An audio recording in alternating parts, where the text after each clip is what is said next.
베스도가 부임한 지 3일 후에 가이사랴에서 예루살렘으로 올라가니 대제사장들과 유대인 중 높은 사람들이 바울을 고소할세 베스도의 호의로 바울을 예루살렘으로 옮기기를 청하니 이는 길에 매복하였다가 그를 죽이고자 함이더라. 베스도가 대답하여 바울이 가이사랴에 구류된 것과 자기도 멀지 않아 떠나갈 것을 말하고 또 이르되 너희 중 유력한 자들은 나와 함께 내려가서 그 사람에게 만일 옳지 아니한 일이 있거든 고발하라 하니라.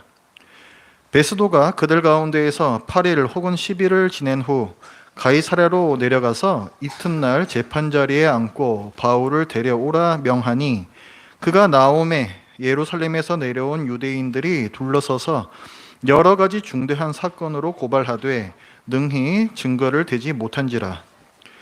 바울이 변명하여 이르되 유대인의 율법이나 성전이나 가이사에게나 내가 도무지 죄를 범하지 아니하였노라 하니 베스도가 유대인의 마음을 얻고자 하여 바울더러 묻되 네가 예루살렘에 올라가서 이 사건에 대하여 내 앞에서 신문을 받으려느냐. 바울이 이르되 내가 가이사의 재판자리 앞에 섰으니 마땅히 거기서 신문을 받을 것이라. 당신도 잘 아시는 바와 같이 내가 유대인들에게 불의를 행한 일이 없나이다.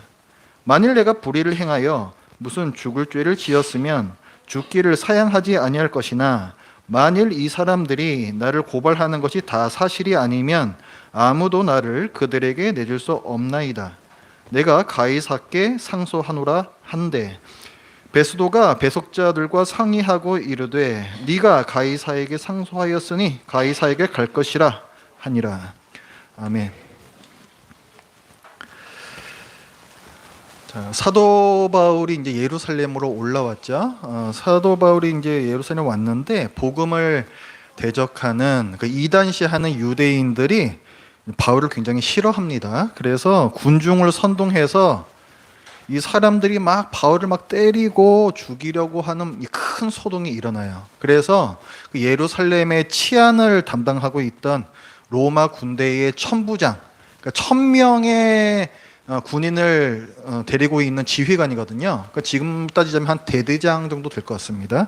높은 사람이죠. 이제 이 사람이 바울이 로마 시민권을 갖고 있다는 사실을 알고는 그를 보호하기 위해서, 그러니까 이 로마 군대이기 때문에 기본적으로 로마 시민을 절대적으로 보호를 해야 되거든요. 그래서 바울을 보호하기 위해서 저기 그 가이사랴에 있는 유대 총독에게로 보냅니다. 거기서 이제 바울이 재판을 받아요. 거기 이제 그 가이사랴에 있던 유대 총독이 그 재판을 제가 해보니까 이게 무슨 뭐 정치적이나 사회적인 문제가 아니고 이게 유대인들끼리 어떤 종교 다툼이구나 이걸 알았습니다. 그런데 유대인들의 이제 그 눈치를 보느라고 바울을 석방시키지 않고 그냥 붙잡아 놓고 시간만 질질 끌어요. 그 세월이 무려 2년입니다. 자, 죄 없이 감옥에서 2년을 썩어야 했던 바울의 심정이 어떻겠습니까? 자유를 빼앗긴 고통은 말할 것도 없고 허송세월해야 하는 이 상황이 너무 원망스러웠을 것 같아요. 23장 11절에 보면은 주님께서 주신 약속이 있거든요. 같이 좀 볼게요. 23장 11절. 자, 이게 바울이 예루살렘에 올라온 다음에 주님께서 친히 말씀하신 거거든요. 같이 읽어봅니다. 시작. 그날 밤에 주께서 바울 곁에 서서 이르시되 담대하라. 네가 예루살렘에서 나의 일을 증언한 것 같이 로마에서도 증언하여야 하리라 하시니라. 자, 바울이 예루살렘 갔다가 어디로 가야 한다고 말씀하고 계세요? 로마로 가야 한다라고 말씀하고 있죠. 그러니까 지금 바울은 알고 있어요. 내가 예루살렘에서 이제 복음을 다 전했으면은 로마로 가야 한다라고 자기는 알고 있는 겁니다. 근데 지금 2년 동안을 뭐 하나 할 수 없는 감옥에 갇혀 있었던 거예요.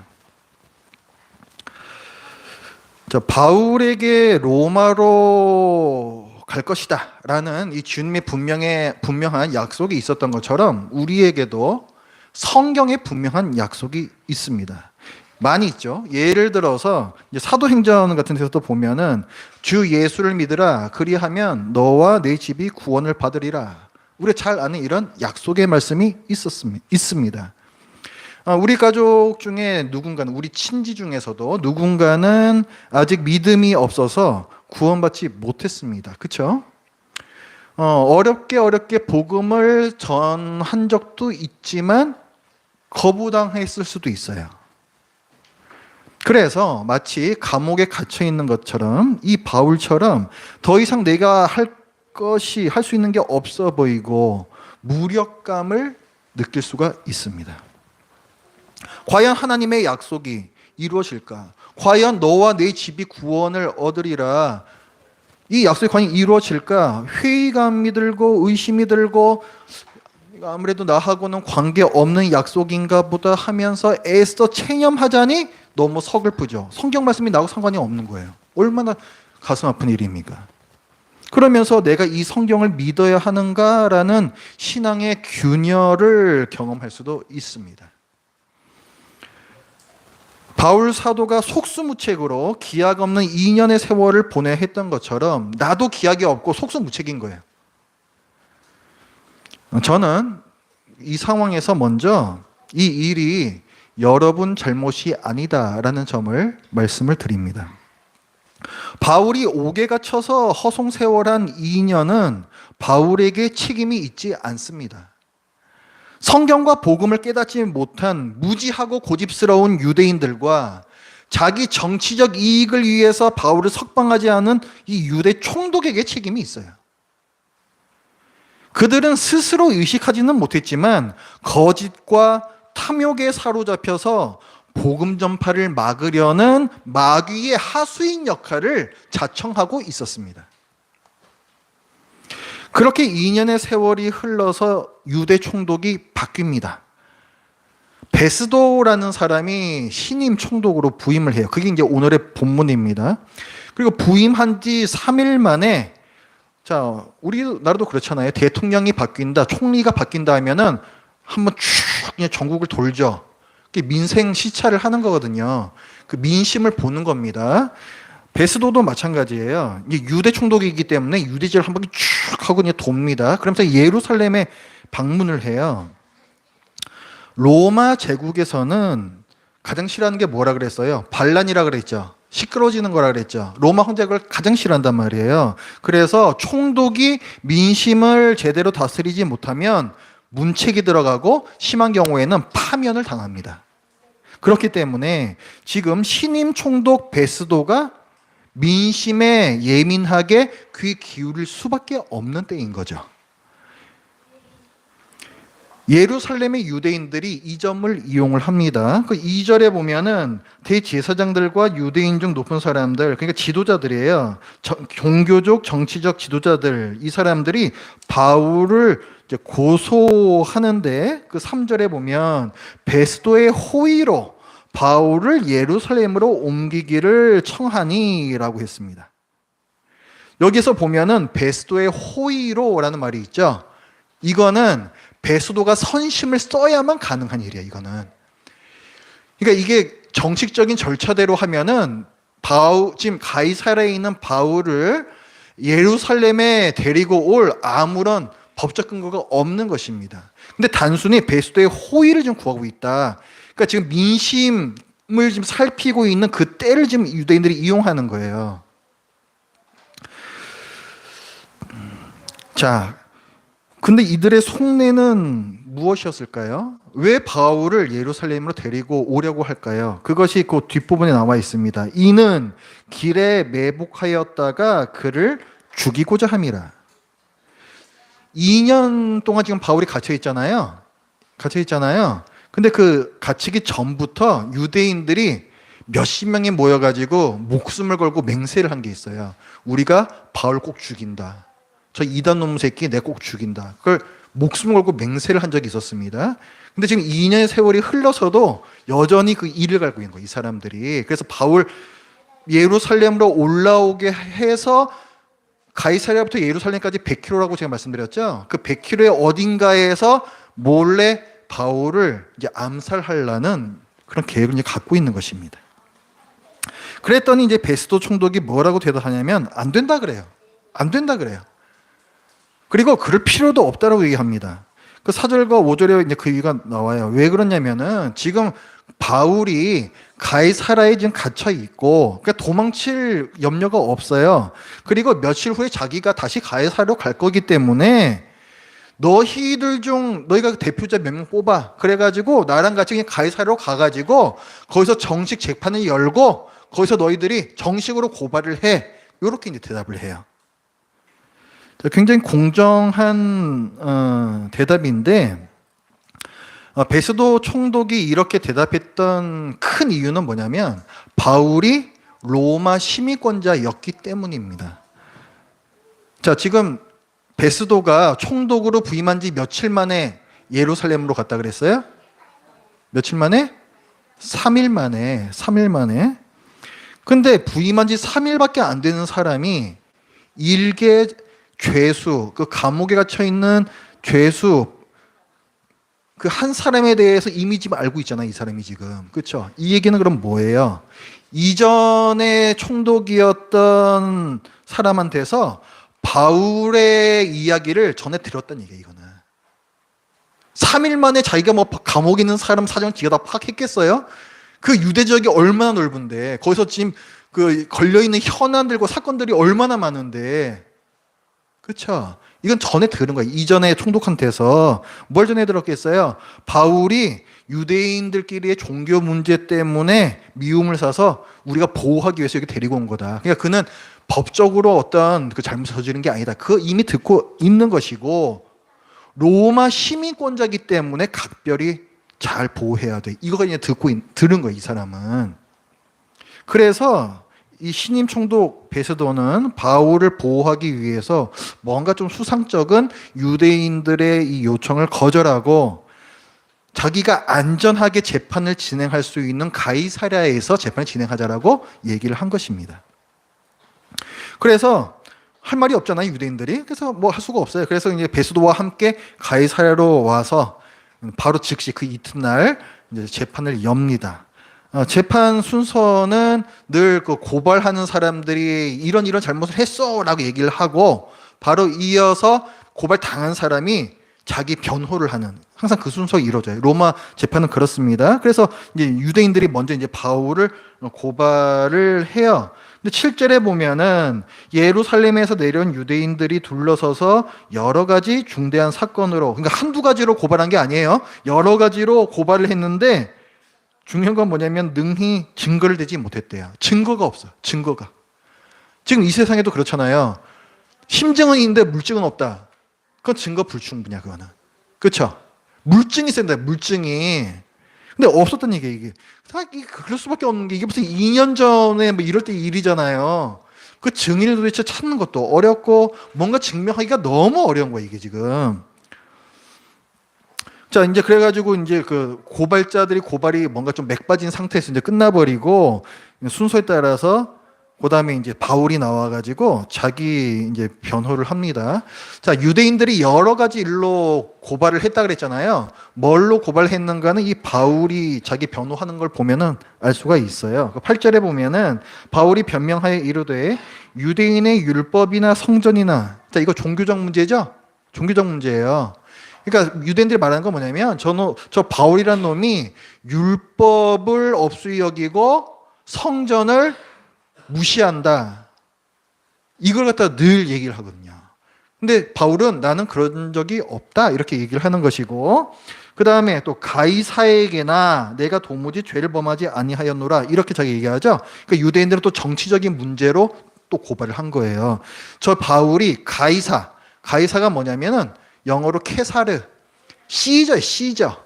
시저가 뭐예요? 로마 황제를 시저라고 부르잖아요. 그렇죠? 그러니까 가이사라고 하면 케사르, 로마 황제입니다. 그러니까 로마 황제에 대해서 반역죄를 저질렀다라고 이제 고발을 한 겁니다.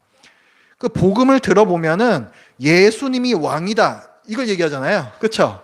예수님이 온 천하의 왕이다. 그런데 당시에는 로마 황제가 온 천하의 왕이고 신이었어, 신. 로마 황제가 신이었어, 그때는. 그런데 유일하신 신은 하나님이시여. 그리고 온 세상의 왕은 예수님이라고 그렇게 전하잖아요, 복음이. 그렇기 때문에 그것이 반역죄다라고 고발을 한 것입니다. 근데 바울은 그게 사실이 아니라고 말하는 거예요, 지금. 진짜 그렇습니다. 일단 율법과 성전에 대한 그 종교적 문제에 있어서는 바울이 뭘 전했냐면 예수님을 전했잖아요. 근데 예수님이 누구라고 전했냐면 율법을 모두 지켜서 그 율법을 완성하신 분이다, 이렇게 전했어요. 성전에 대해서도 마찬가지입니다. 죄 사함이 있는 곳이 성전인데 그것의 완성이 예수님이시다. 예수님께로 가면은 영원한 죄 사함이 있다. 이걸 전했단 말이에요. 그러니까 바울은 다짜고짜 율법과 성전을 부정한 것이 아니고 이거 무조건 폐해야 된다 이걸 얘기한 게 아니고 율법과 성전의 완성으로서 율법과 성전의 연속선 상에서 예수님을 전한 거예요. 그러니까 율법과 성전을 없이 여긴 것이 아닙니다. 그 다음에 가이사에게 이제 범죄했다, 반역죄를 저질렀다는 그 정치적 문제에 있어서는 바울은요, 로마 황제의 권위를 언제나 존중을 해요. 바울이 온 땅과 하늘의 주이시며 왕이신 예수 그리스도를 전할 때 바울은 절대로 예수님과 마찬가지로 로마 제국의 왕자리를 빼앗는 정치적 혁명을 말한 것이 아니었습니다. 오늘 본문에도 그 로마 황제의 권위를 존중하는 관점이 잘 드러나 있어요. 바울 사도가 자꾸 가이사 하면서 가이사에게 자꾸 의지하는 그런 모습을 보입니다. 8절을 보면 바울이 이제 자기 변호할 때에 유대인의 율법이나 성전이나 가이사에게나 내가 도무지 죄를 범하지 않았다. 가이사를 존중한다는 얘기예요. 그죠? 10절에서도 바울이 이르되 내가 가이사의 재판자리 앞에 섰으니 자기는 이 재판을 가이사의 재판자리라고 인정하고 있다는 거예요. 가이사를 존중하고 있는 것이고 11절에서도 만일 내가 불의를 행하여 무슨 죽을 죄를 지었으면 죽기를 사용하지 않을 것이나 만일 이 사람들이 나를 고발하는 것이 다 사실이 아니면 아무도 나를 그들에게 내줄 수 없나이다. 만약에 이것이 자 재판이 제대로 진행되고 있지 않으면 내가 가이사께 상소하노라. 가이사를 신뢰하고 있는 거죠. 그렇죠? 이거 지금 계속 말한단 말이에요. 지금 자기는 가이사의 권위를 인정한다는 거예요. 그래서 이 말을 다 들은 후에 이제 이 총독이 바울에게 얘기합니다. 뭐라고 얘기하냐면 예루살렘으로 가서 나한테 다시 재판받지 않을래? 이렇게 권유를 해요. 이거 웃기는 얘기입니다. 이거. 지금 바울이 범죄한 증거가 없잖아요. 그렇죠? 그러면 증거 불충분으로 석방을 시켜야지 왜 재판을 다시 합니까? 가서 다시 하냐고요. 이건 뭐 상소하는 것도 아니에요. 상소는 저기 로마 법정으로 가야지 가는 거거든요. 예루살렘으로 가가지고 다시 똑같은 재판을 또 할 이유가 없는 겁니다. 그런데 총독이 왜 이랬느냐? 9절에 보면 나와 있죠. 베스도가 유대인의 마음을 얻고자 하여. 뭐예요? 지금 그 신임 총독으로서 민심에 예민할 수밖에 없는 그런 상황이라 그랬잖아요. 이 베스도는 그 상황에서 완전히 자유롭지가 않은 거예요. 그러니까 로마 시민인 바울을 보호하기 위해서 일단 가이사랴에서 재판을 열었는데 이게 이 유대인들이 이게 계속 격렬하게 나오니까 그 눈치를 안 볼 수가 없는 거예요. 이거 갖다가. 그래서 그것도 만족시키기 위해서 예루살렘에 가서 재판 한 번 더 하자. 이렇게 지금 얘기를 한 겁니다. 그랬더니 이제 바울이 그거는 말도 안 된다. 그건 부당하다라고 이제 대답을 해요. 자, 로마 제국은 제가 지난번에도 말씀드렸지만은 식민지의 종교, 문화 이런 것들은 다 인정해줘요. 하지만 예민하게 본 부분 뭐예요? 이것들이 정치적으로, 사회적으로 문제를 일으키지 않는가? 이걸 굉장히 아주 엄격하게 본다 그랬죠? 그렇기 때문에 바울이 말하는 건 이겁니다. 만약에 이 사건이 유대인들 간의 종교적 문제라면 더 이상의 재판은 필요 없는 거예요. 그렇죠? 그러니까 예루살렘 갈 이유가 없는 거예요. 그렇죠? 그리고 로마 법정으로 갈 이유도 없는 겁니다. 그렇죠? 이게 종교적 사건이면 그런 거예요.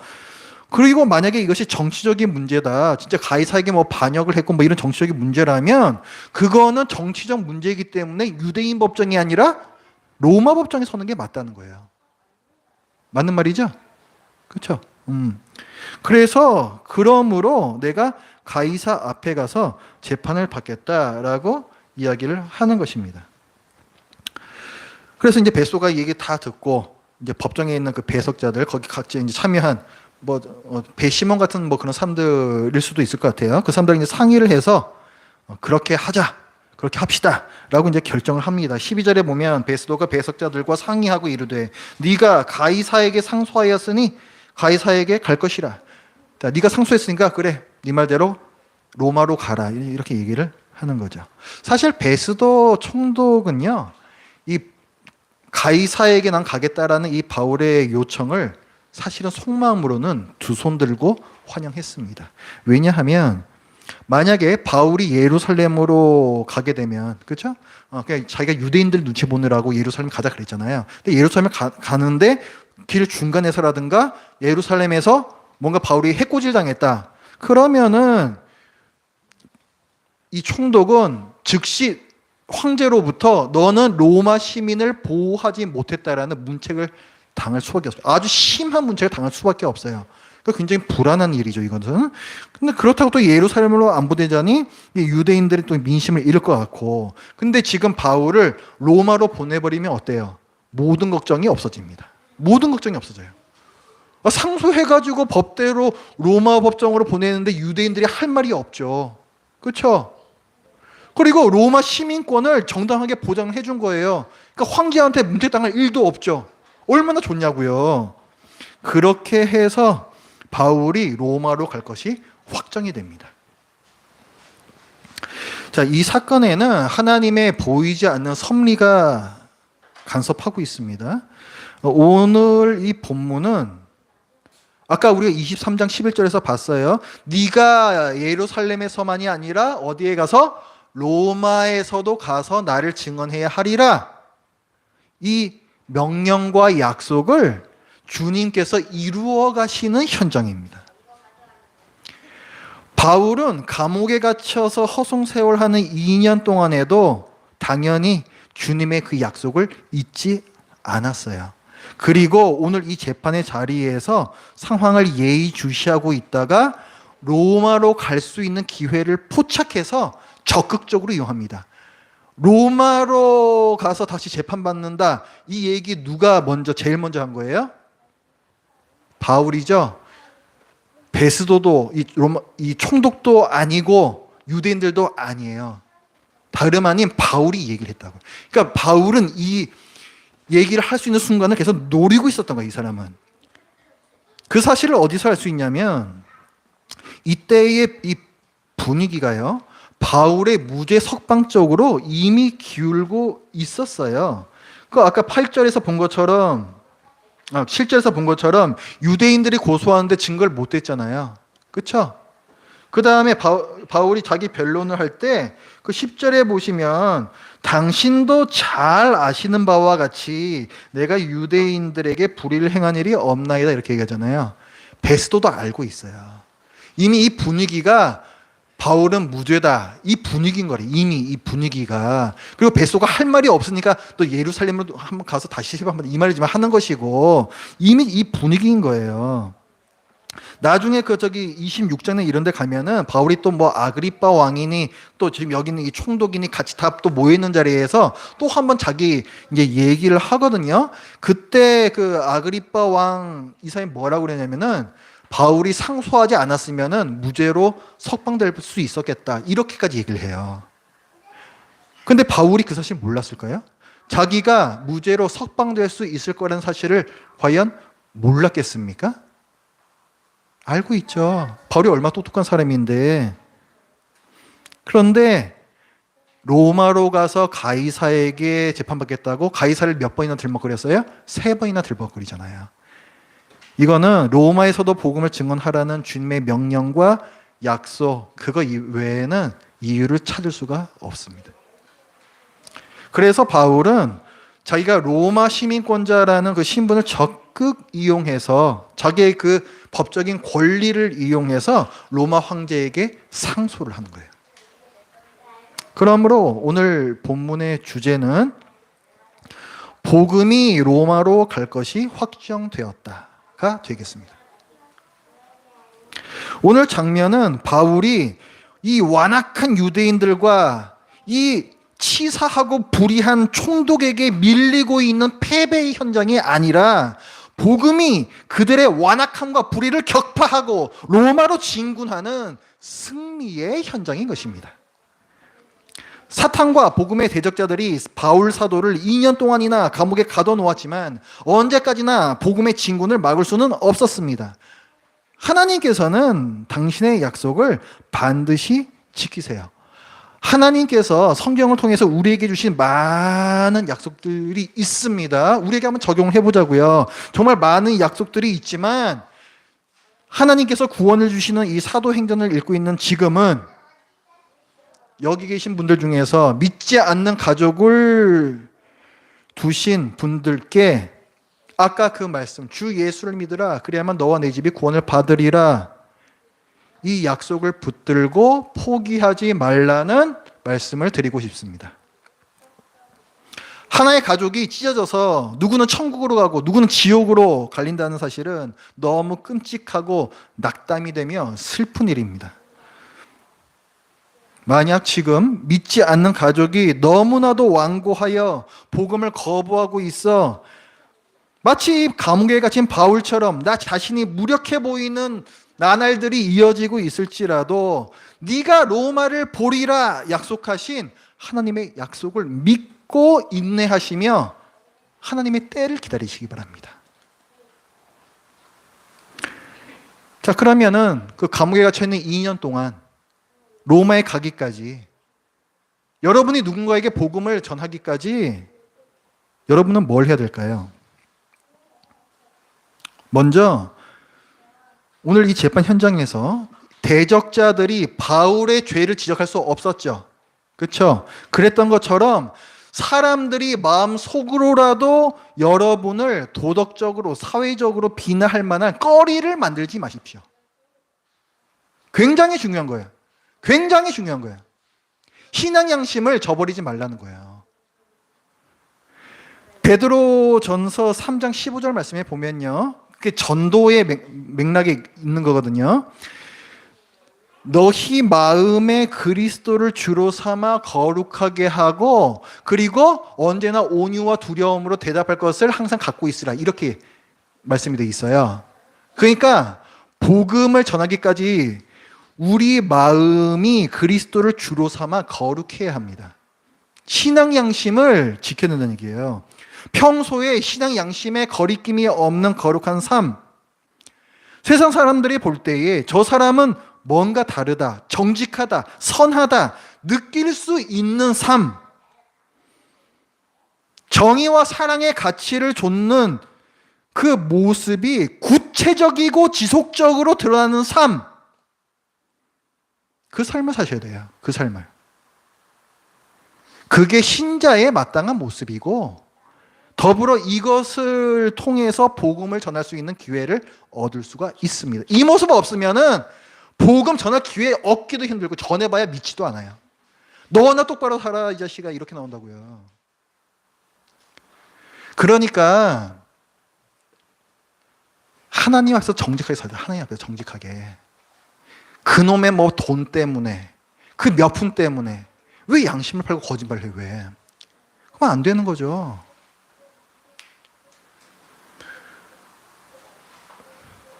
사람들이 그걸 알면 어떻게 할 거예요, 도대체? 저는 오히려 좀 어이가 없어요. 오히려 그게 무슨 세상에서 지혜롭게 사는 방법인 것처럼 오히려 떠벌리고 있는 분들도 제가 봤어요.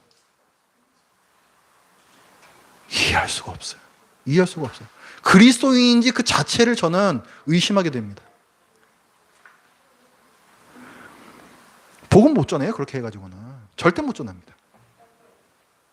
일단 본인이 그리스도인인가부터 점검해 보셔야 돼. 본인이 복음을 들어야 할 사람이라고, 그 사람은. 그 다음에 복음을 전하려면요, 바울처럼 로마로 갈 기회, 복음을 전할 기회를 적극적으로 만들어야 돼. 가이사 자꾸 운운한 사람이 누구였다고요? 바울이라고요. 바울이라고요. 로마로 갈 기회를 자기가 적극적으로 만드는 거예요, 지금. 그러니까 바울은 네가 로마로 가리라라는 주님의 약속을 믿는 동시에 그냥 넉넉고 그냥 뒷심지고 있지 않아요. 언젠가는 뭐 로마로 보내주시겠지 뭐. 여러분도 그러지 않습니까? 하나님께서 뭐 모든 사람이 구원받기 원하신다는데 예정하신 자는 다 구원하신다는데 그래서 뒷심지고 넉넉고 있어. 그렇지 않습니까? 그러나 하나님의 주권을 인정하지만 하나님의 방법을 무시하는 그게 구원파 이단이야, 그게. 그게 구원파 이단이라고, 그게. 내가 할 일 아무것도 없다고 생각하는 거. 하나님께서는 사람을 사용해서 하나님의 목적을 이루시거든요. 적극적으로 기회를 만드셔야 돼요. 전도할 때에도. 바울은 언제나 그렇게 해요. 우리 서론에서 보잖아요. 가는 곳마다 유대인들이 모여있는 회당을 찾아가요. 또 사람들이 모여있는 시장거리를 찾아갑니다. 찾아가요, 자기가. 자기가 먼저 찾아가서 복음을 전해요. 뭐 회당 간다고 뭐 누가 저기 시장거리 간다고 누가 아이고 바울 제가 소문으로 듣던 그 바울이십니까? 저 복음 좀 들려주십시오. 이럴 것 같아요? 자기가 말한 거, 자기가 바울이. 잘 보세요. 자기가 말하는 거라고, 복음을. 이 전도의 원리는 예수님에게서도 볼 수가 있어요. 사마리아 지나가실 때 어떻게 하세요? 사마리아 왜 도대체 지나가신 거예요? 원래 유대인들은 사마리아 안 지나가거든요. 근데 일부러 사마리아로 가신 거예요. 거기서 우물가에서 여인에게 먼저 말을 건네시죠? 그러면서 복음 전하시죠? 삭개오는 또 어떻습니까? 삭개오, 나무에 매달려 있네? 그냥 보고, 웃긴 놈이네? 시작하실 수도 있죠. 근데 어떻게 하세요? 내려와라. 내가 너희 집에서 좀 머물러야 되겠다. 먼저 찾아가셔서 복음을 전한다고요. 복음은 늘 그런 거예요.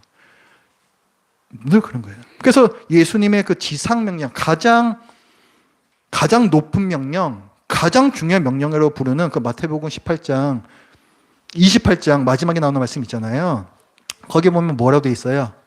너희는 가서 모든 민족을 제자로 삼아. 그렇죠? 우리 잘 부르는 그 CCM도 있잖아요.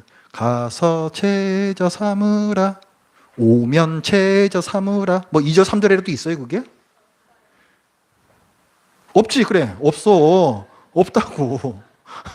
항상 가서 전하는 거야. 항상 가서 전하는 거, 복음은. 그러니까 뭐 누가 오면은 뭐 전하지. 뭐 하나님께서 뭐 나한테 보내시면 뭐 그때 내가 전하는 거지. 제가 경험해 보니까요. 없더라고요. 없어요. 여러분 그런 경험 있으세요? 저한테 말 좀 해주세요. 있으시면은. 지금 몇십 년 살아오신 동안 제발 복음 좀 전해주세요. 이렇게 찾아온 사람이 있는가? 여러분 천국 가실 때까지 그런 일은 없을 거예요. 그런 일 없어요, 정말로. 그러니까 복음을 전해야 된다라는 부담이 있으시면은 가서 전해야 한다라고까지 그 부담을 가지세요. 현실이 그렇고 성경적으로도 그래요, 그게. 그게 왜 그런지 아세요? 사람들은요, 복음의 필요성을 몰라요. 안 믿는 분들은 복음의 필요성을 아예 모른다고요. 허물과 죄로 죽어 있는 상태이기 때문에, 이 세상의 즐거움에 만족하고 있는 상태이기 때문에 복음이 필요하다는 사실 자체를 생각을 안 해요. 그러니까 나한테 와가지고 복음 좀 들려주세요 할 리가 없죠. 맞죠? 그럴 리가 없는 거예요. 전도는 내가 적극적으로 가서 전하는 것입니다. 아무도 하나님을 필요로 하지 않던 이 땅에 우리 주님께서 적극적으로 찾아오셨던 것처럼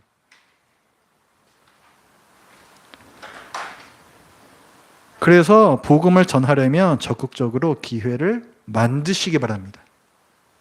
내가 안 찾아가면 복음 전하는 거 없어요. 구원 사건 일어나지 않습니다. 마지막으로 복음을 전하려면 언제든지 복음 전할 준비가 되어 있어야 돼. 뭔가 기회를 포착했는데 이거 어디서부터 말해야 되나 이게 참 막막해서는 안 되고 횡설수설해서도 안 됩니다. 그랬다가는 그냥 망하는 거예요. 완전 폭망하는 거예요, 이제 그렇게 되면은. 그러면은 그때만 망한 게 아니라 앞으로도 복음 전할 기회를 영영 잃어버리게 돼요, 그다음부터는. 그러니까 기회는 한 번이다라고 보시면 돼요. 한 번이다 보시면 돼. 목수 일을 해보신 분이 계신지 모르겠는데, 이 허리에 딱 해가지고 이 연장을 많이 갖고 다니죠? 그렇죠? 못을 박아야 할 때는 망치를 쓰는 거고, 나사를 박아야 할 때는 드라이버를 쓰는 거고, 또 침을 박아야 할 때는 타카타카타카 이거 있잖아요. 이제 그거를 사용하는 겁니다. 전도도 마찬가지예요. 전도 대상이 누구냐, 그리고 지금 어떤 상황이냐, 지금 시간이 충분하냐, 시간이 촉박하냐, 이런 거에 따라 가지고 때로는 명료하게, 때로는 자세히 풀어서 전할 수 있어야 됩니다. 그게 되려면은 내가 전할 그 내용이 다양한 도구로 내 머릿속에 들어가 있어야 돼요. 그래야 돼. 사도 바울 정도는 워낙 탁월한 사람이니까 어디를 가든지 그 상황에 맞게 거기 맞춰서 얘기를 하거든요. 유대인들이 성경 잘 알잖아요, 구약 성경. 그래서 하나님 나라가 어떤 것이며 예언된 메시아가 어떤 분이신지 거기서부터 쭉 나간다고요. 왜냐하면 그 내용은 유대인들이 잘 알거든요. 그 내용은 성경에 나와 있으니까. 그리고서 그게 바로 예수 그리스도이다, 이렇게 결론 내려요. 너희들이 기다리고 있는 그 메시아, 하나님 나라를 완성시키시는 분, 그분이 바로 예수님이야. 이걸 변증을 한 거예요. 변증. 그러니까 유대인들한테 항상 그렇게 바울이. 이방인들한테 어떻게 해요? 성경 지식이 없잖아요. 그러니까 여기 이제 에베소에서 이제 바울이 전도한 걸 보면은 알지 못하는 신에게라고 써붙은 재단을 보고 그걸 고리로 삼아 가지고 이어갑니다. 이건 뭐냐면은 창조부터 시작해요. 창조. 이 세상을 만든 누군가가 있어요. 이것부터 시작한 거예요. 여기서부터. 거기서 시작해 가지고 예수 그리스도의 복음을 끝나는 거라고요. 그러니까 바울은 여러 가지 도구를 갖고 있는 거예요. 근데 우리도 여러 가지 도구를 갖고 있어야 되는데 바울처럼 임기응변식으로 그렇게 팍팍 안 나온단 말이에요. 우리는 성경식이 짧잖아요, 우리가. 그래서 전도 훈련이라는 게 필요한 거예요. 그래서 그 단톡방에 올려드린 거 있잖아요, 그죠? 그래서 전도 훈련이 반드시 필요해요. 지금 당장 제가 여러분 앞에다가 누군가 데려놓고 자, 이 사람 복음 듣겠다 하십니다, 복음 전해보세요 하면 전하시겠어요? 자신 있으세요? 어떠세요? 자신 있어요? 그럼 안 되죠. 그래서 아까 그 베드로전서 3장 말씀에서는 너희 속에 있는 소망, 구원이잖아요. 복음이잖아요. 여기에 관한 이유를 묻는 자에게는 대답할 것을 항상 준비하되, 이렇게 되어 있어요. 예비하란 말이에요. 예비. 갖고 있어야 돼. 전할 말을 항상 갖고 계시면서 전할 기회를 잃지 않도록 하십시오. 우리는 네가 로마로 가서 나를 증언하리라라는 이 주님의 약속을 믿으면서 전할 기회를 얻기 위해서 적극적으로 수고해야 돼요. 하나님께서 일을 이루어 가시는데 우리가 적극적으로 수고해야 할 일이 반드시 있다고요. 우리가 이 본문을 보면 얼핏 보기에는 바울은 죄수죠. 하지만 실상은 뭐예요? 복음의 증인이야. 복음의 증인이야. 예루살렘에서 복음을 전하는 증인이었고 이제 로마에 가서 복음을 전할 증인이야. 불신자들에게 둘러싸여서 묶여 있는 것 같은 여러분도 죄인이 아니라 증인의 신분입니다. 증인의 신분이에요. 예수님께서 바라보시는 여러분의 신분은 증인이라고요. 증인이라고요. 예수님께서 바울에게 뭘 말씀하셨죠? 내가 너와 함께 있으니 침묵하지 말고 말하라. 고린도에서 그렇게 말씀하셨었죠? 주님의 약속과 명령이에요. 성경은 항상 그래요. 약속과 명령이 같이 나와요. 항상. 하나님께서 하시는 일에 우리가 동참할 부분이 있다는 거죠. 그 약속과 명령에 따라서 결코 갇히지 않는 복음의 진군에 참여하시기 바랍니다. 기도하겠습니다. 하나님 아버지, 오늘 바울이 재판받는 과정, 그리고 로마 행이 확정되는 이 장면을 보면서 하나님께서 하고 계신 일들을 보았습니다. 그리고 우리들의 삶에도 그 부분을 적용시켜 보았습니다. 하나님 아버지, 복음을 전한다는 것은 얼마나 어려운지요.